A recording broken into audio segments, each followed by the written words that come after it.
Good morning. I hope you'll pardon me. I'm a little bit nervous.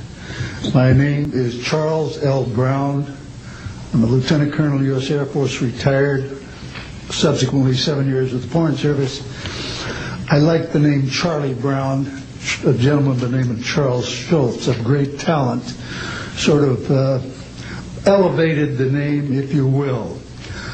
During World War II, I was a young farm boy from West Virginia. I got the patriotic bug, joined the United States Army, ended up flying bombers in Europe, and ended the war transport in the Pacific.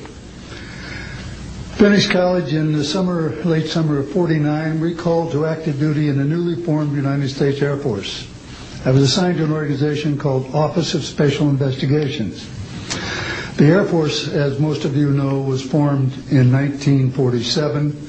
OSI, as a central investigative agency for the Air Force, was formed, I think, in 1948. So everything was relatively new. Needless to say, starting in '47, UFOs were rather new.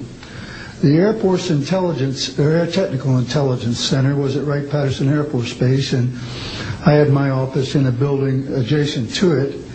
And our organization was the worldwide investigative agency for the Air Force for any unidentified flying objects.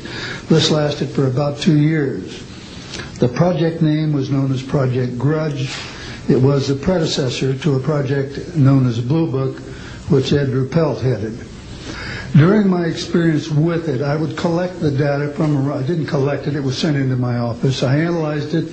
As a pilot investigator, I was able to offer some bits of advice to the Air Technical Intelligence people. Now, you might visualize a massive office, but as I recall, we had a first lieutenant, a secretary, and a technical sergeant. That was the essence of Project Blue Book when it started, or Project Grudge. Blue Book, and expanded somewhat.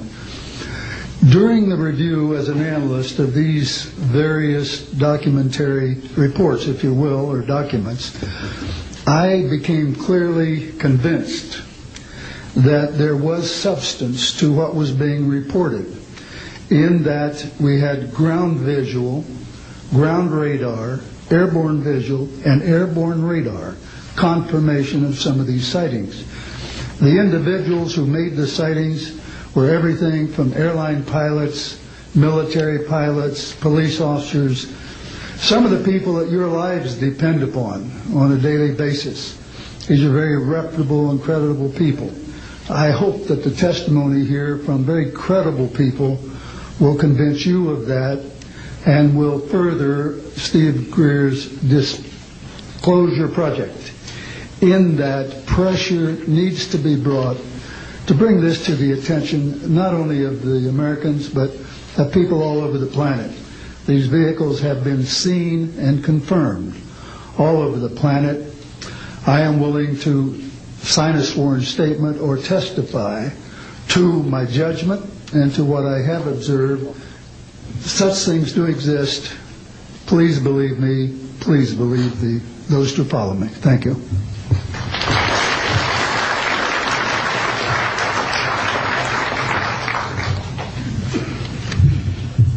My name is Michael Smith.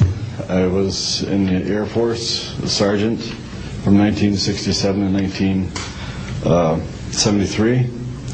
I was aircraft control and warning operator. While I was assigned to Klamath Falls, Oregon, in early 1970, I arrived at the radar site, and they were watching a UFO on a radar that was hovering at about 80,000 feet. It sat there for about 10 minutes and then slowly descended until it dropped off the radar. It was gone for about 5-10 minutes, and then instantly reappeared at 80,000 feet, stationary. The next sweep of the radar, it was 200 miles away, stationary. And it hovered there for about 10 minutes and redid the whole cycle twice more. When I found out what you normally do when you see a UFO, I was told that you notify NORAD, you don't necessarily write anything down, you don't write anything down, and you keep it to yourself. It's a need-to-know basis only. And And NORAD one night called me about later in the year to let me know as a heads up that there was a UFO coming up the California coastline. I asked them what I should do about this. They said, nothing, don't write it down, it's just a heads up. And then late 1972, while stationed at the 753rd Radar Squadron in Sault Ste. Marie, Michigan, I received a couple panicky calls from police officers who were chasing 3 UFOs from Mackinac Ridge up I-75. So I immediately checked the radar, confirmed that they were there, called NORAD, and they were concerned because they had 2 inbound B-52s going to Kinchlow Air Force Base. So they diverted them because they didn't want any proximity of the 2. And that night I answered many calls from the police department, sheriff's department and stuff. And my standard response was that there was nothing on radar. And I will testify to this under oath to a congressional hearing.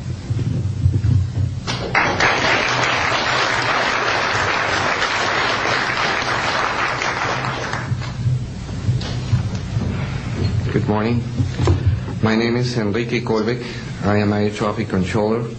I'm sorry for my English. I'm so scared. I'm not accustomed to talk in front of a lot of people. I'm here because I'm being a witness in a voluntary way on my work. I work in Mexico City as radar controller and the International Airport of Mexico. And I'm going to give an example about this silence that we have in Mexico for several years, and this issue happens a lot of times in my country, unfortunately.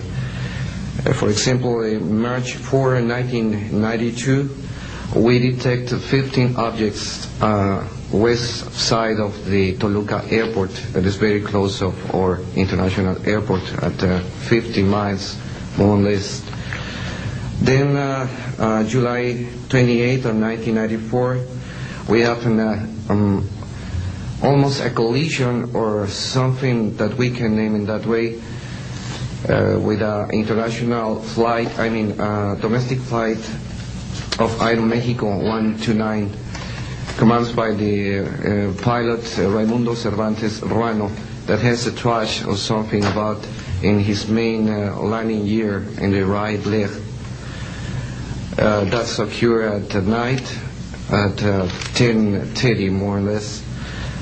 Then in the next week, the same year, in the same moment, the Aeromexico Flight 904 has another almost collision that was reported for the pilot Corso, the Capitan Corso, at 11:30 in the morning, and we detect that object on the radar. Suddenly, just for a moment.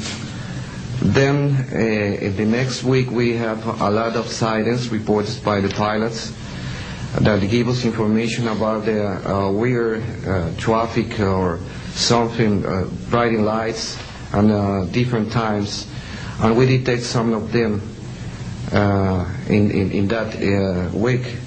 But in September 15 of 1994,